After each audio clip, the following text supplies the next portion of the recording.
시드기야는 바벨론에 의해 왕위에 오르게 된 사람입니다. 그런데 그런 시드기야가 바벨론의 정권에 복종하기보다 이스라엘의 주권을 되찾는 일에 열심을 갖게 됩니다. 비난받을 만한 왕인가요? 아니죠.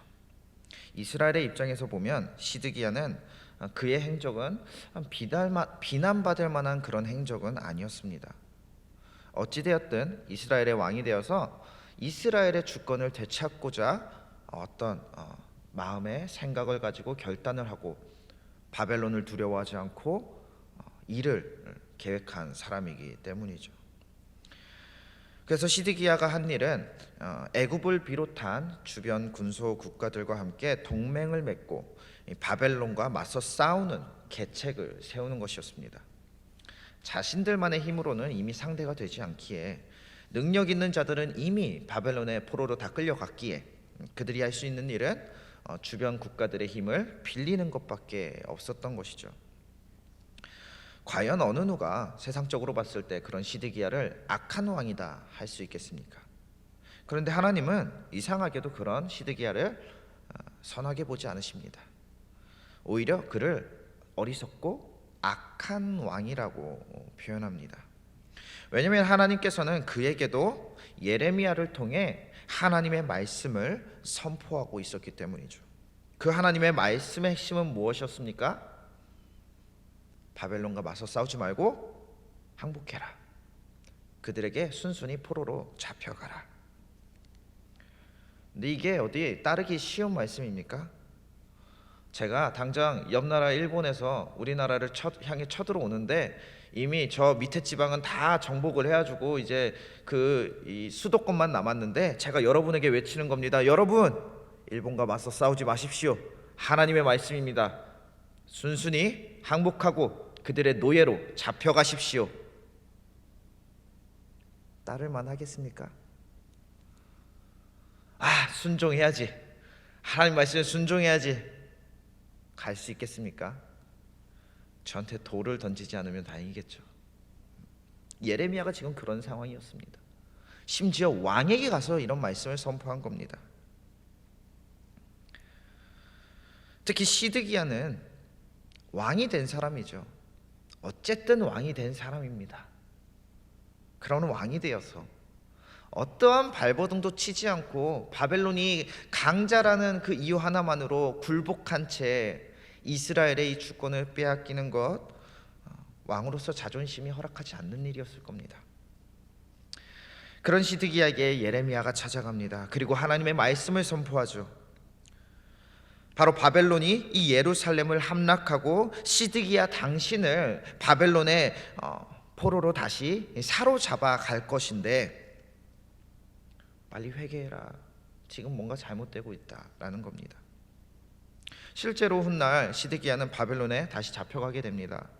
그리고 자신의 두 아들이 그 눈앞에서 죽임을 당하는 그 현실을 목도할 뿐만 아니라 두 눈이 뽑히고 사슬에 묶여 평생 감옥에 살아가야 하는 비극을 겪게 됩니다.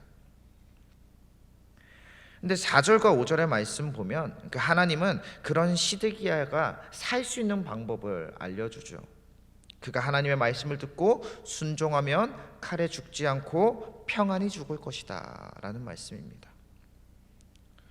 이 모든 말씀을 들은 시드기야는 과연 어떤 생각을 했을까요?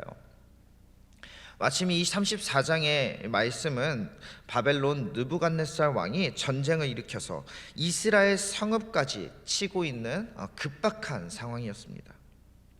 그런 상황 속에서 선포된 말씀이죠. 이제 이스라엘의 견고한 성읍들 중에 라기스와 아세가만 남은 이 시점에서 들려온 이 시드기야를 향한 하나님의 말씀은 아마 그를 불안에 떨게 하는데 부족함이 없었을 겁니다.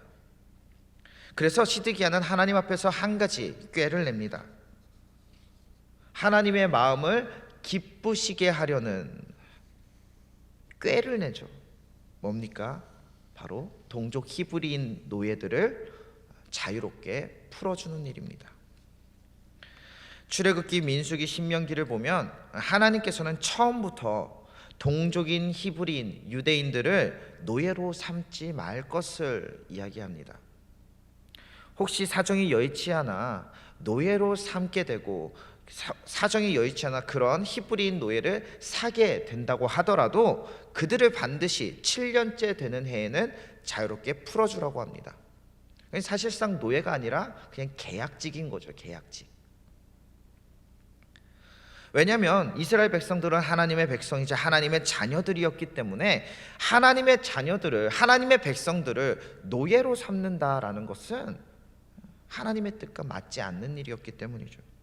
그런데 하나님의 그런 말씀은 시간이 지나며 유명무실해집니다. 타락한 이스라엘 백성들은 하나님의 말씀을 잊어버렸고 그저 자신들의 입맛대로만 하나님을 섬겨온 겁니다. 그 증거 중 하나가 바로 동족을 노예로 삼는 일이 굉장히 많아진 겁니다. 7년이 지나도 그들을 자유롭게 풀어주지 않았던 것이죠. 시드기야는 이 사실을 알고 있었고 하나님의 그 마음을 풀어내기 위해 지켜오지 않았던 그 율법을 지키자고 선포한 겁니다. 그리고 많은 노예들을 거느리고 있던 이 고관들은 그 시드기야의 명령에 순종하여 히브리인 노예들을 풀어주기로 결단하고 그들에게 자유를 줍니다. 그리고 고관들은 그 명령에 순종하여 자신들의 종들을 풀어주는 그런 선한 일을 했는데 여기까지는 분명 하나님이 기뻐하실 만한 선한 일인데 이상한 일이 벌어집니다. 어떤 일이 벌어집니까? 하나님이 그들의 행위를 보고 진노하시는 겁니다. 분명히 율법대로 행했는데 그들의 행위를 보고 진노하십니다. 하나님의 진노를 가라앉히고자 지킨 그 일에 하나님께서는 왜 진노하셨을까요? 함께 15절, 16절 말씀을 같이 읽어보겠습니다. 그러나 너희는 이제 돌이켜 내 눈앞에 바른 일을 행하여 각기 이웃에게 자유를 선포하되 내 이름으로 일컬음을 받는 집에서 내 앞에서 계약을 맺었거늘 너희가 돌이켜 내 이름을 더럽히고 각기 너와 그들의 마음대로 자유롭게 하였던 노비들을 끌어다가 다시 너희에게 복종시켜 너희의 노비로 삼았도다. 이 전쟁의 급박한 상황 속에서 그들은 갑작스럽게 히브리인들의 노예들의 그 해방을 실행합니다. 그들을 노예가 아닌 이스라엘의 자유 백성으로서의 신분을 그들에게 되찾아 준 거죠. 그 겉모습은 하나님의 말씀을 따르는 것처럼 보였습니다. 그런데 사실상 그들의 목적은 다른 데 있던 것으로 보여집니다. 전쟁의 상황 속에서 노예들은 전쟁의 전력이 되지 못합니다. 왜냐하면 전쟁하라고 전쟁터에 내보내봤자 무슨 일이 벌어질까요? 이 전쟁에서 이기든 지든 자신들은 어차피 노예입니다. 그러니까 열심을 다해 목숨 걸고 싸우지 않는다는 소리죠. 그런데 그들을 자유롭게 풀어주면 상황이 조금 달라집니다. 이제 겨우 자유를 얻었는데 이 전쟁에서 지면 자유를 다시 잃어버리는 상황이 되는 거죠. 그래서 목숨 걸고 싸우게 되는 겁니다.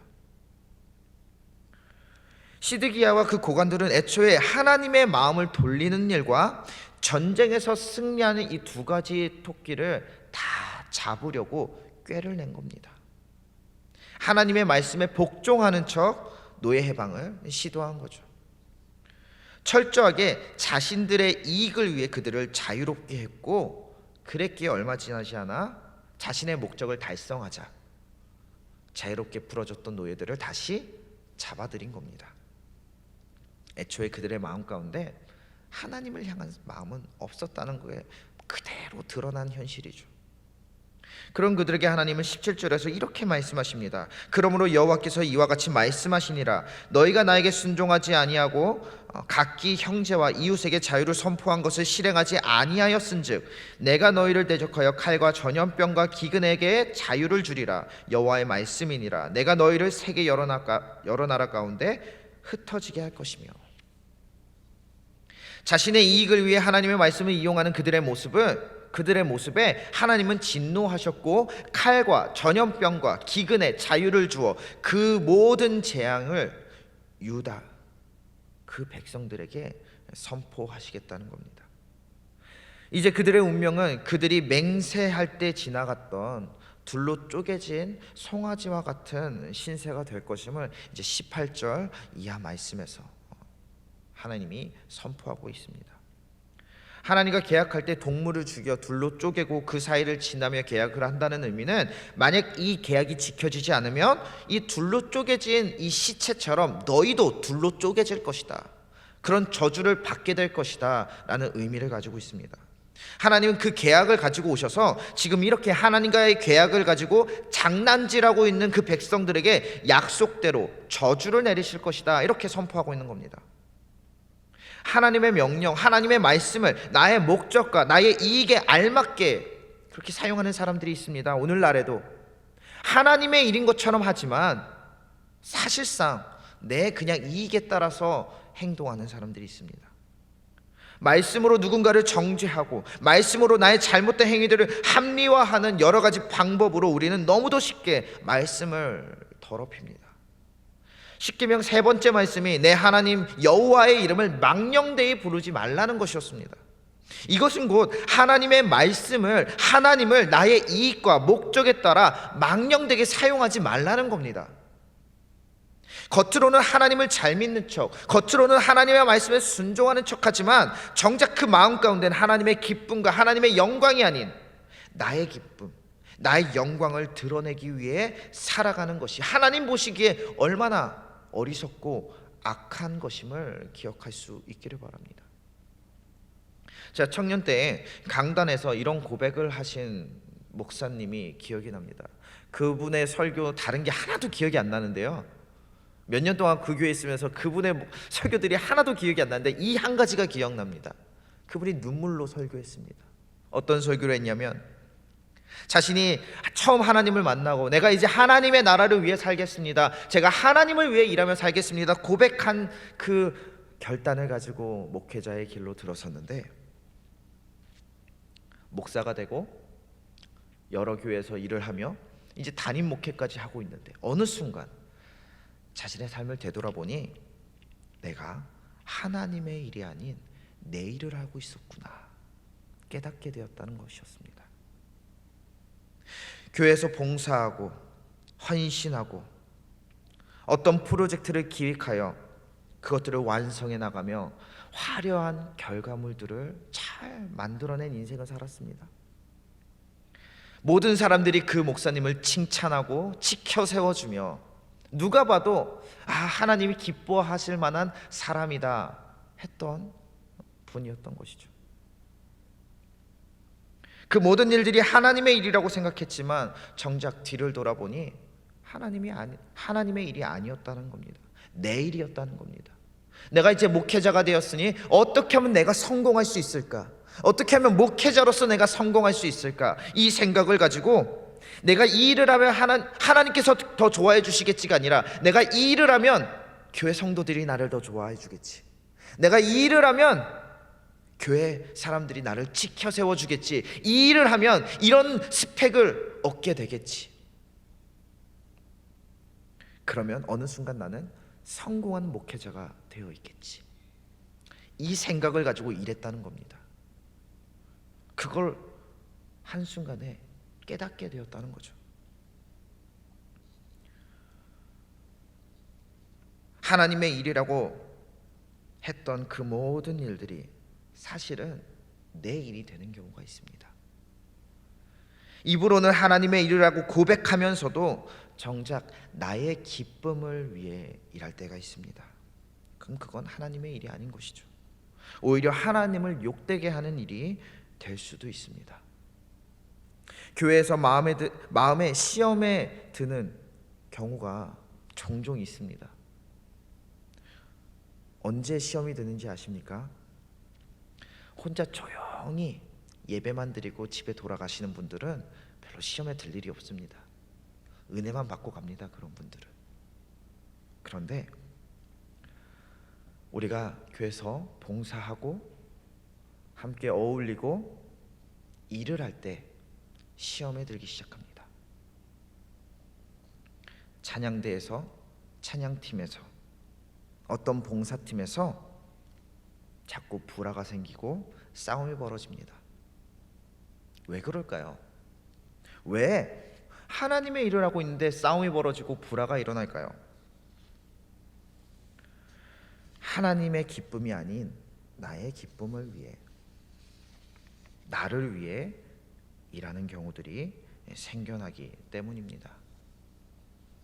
일을 하다 보면 어떤 사람들이 있습니까? 내 마음에 들지 않게 일하는 사람들이 있습니다. 우리 찬양대 열심히 매일 새벽마다 이렇게 나와서 하고 계신데 분명히 마음 가운데 그런 마음이 드실 때가 있을 겁니다. 저 옆에 사람은 맨날 늦게 오고 목소리도 안 내고 맨날 틀리고, 그런 마음 들 때 있습니까? 없습니까? 여긴 없는 것 같아요. 다른 데는 있습니다.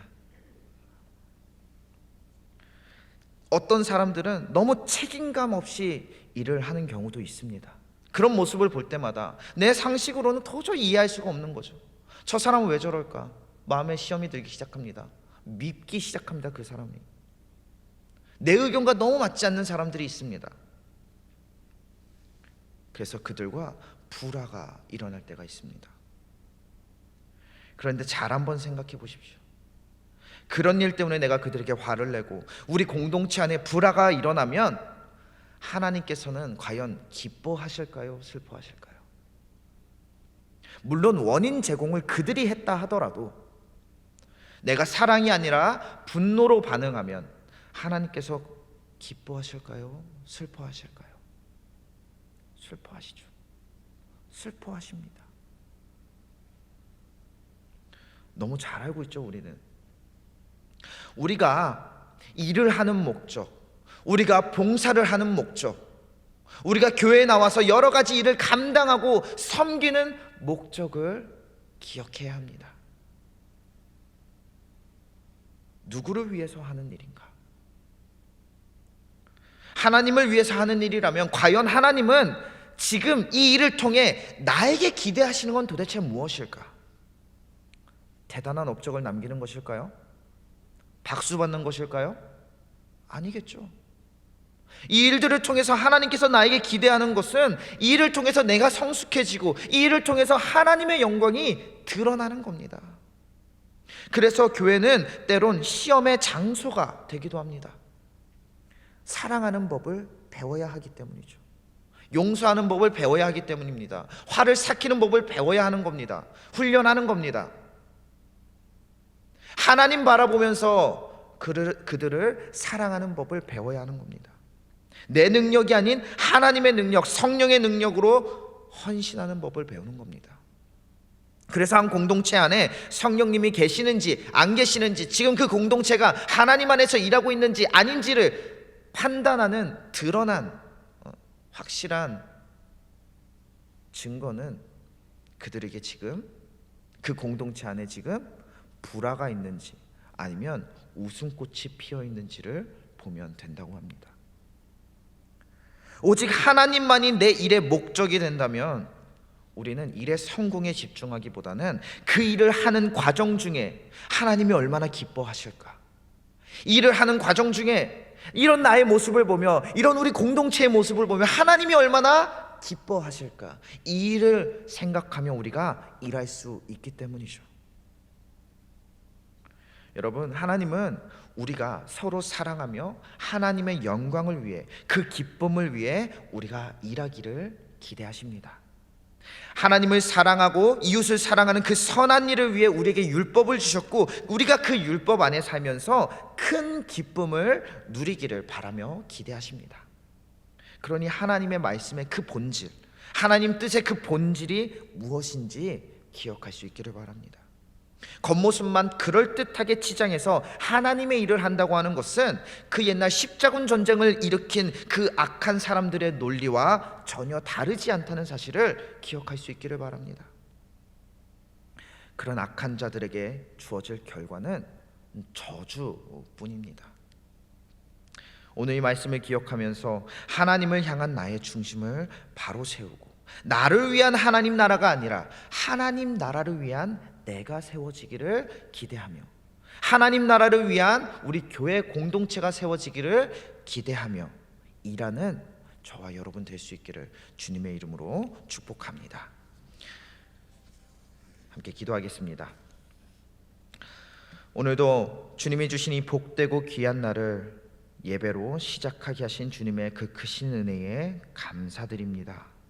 늘 주님을 생각하며 주님의 말씀을 따라 살기를 소망하지만 우리의 연약함은 하나님의 일조차 내 일로 만들어내기도 합니다. 하나님의 이름을 망령되게 부르며 나의 영광을 위해 일할 때가 있습니다. 하나님의 기쁨보다 나의 기쁨과 성공을 바라며 일할 때가 있습니다. 주님, 그런 우리를 불쌍히 여겨 주시옵소서. 우리가 샛길로 빠질 때마다 다시 깨닫게 하시고 우리가 하는 모든 일들이 오직 주님의 기쁨이 되고 영광이 되는 복된 일들이 되게 하여 주시옵소서. 하나님의 영광을 중간에 가로채는 악을 범하지 않도록 우리를 돌보아 주시옵소서. 그래 오직 말씀, 오직 그리스도, 오직 믿음으로 하나님의 큰 기쁨이 되는 우리 모두가 되게 하여 주시옵소서. 오늘도 병중에서 고통을 호소하는 주님의 자녀들이 있습니다. 그들에게 주님의 평화를 주시고 치유와 회복의 은혜를 부어 주시옵소서. 우리가 마주하는 현실적인 그 문제들 속에서 우리가 구할 것은 오직 하나님의 긍휼하신 은혜뿐이오니 우리를 괴롭게 하는 관계의 문제, 재정의 문제, 절망의 문제들 앞에서 담대하게 예수 그리스도의 이름을 외치며 주님의 일하심을 구하는 빛의 자녀들 되게 하여 주시옵소서. 오늘도 함께 하시며 우리의 간구를 들으시는 예수 그리스도의 이름으로 간절히 기도하옵나이다. 아멘.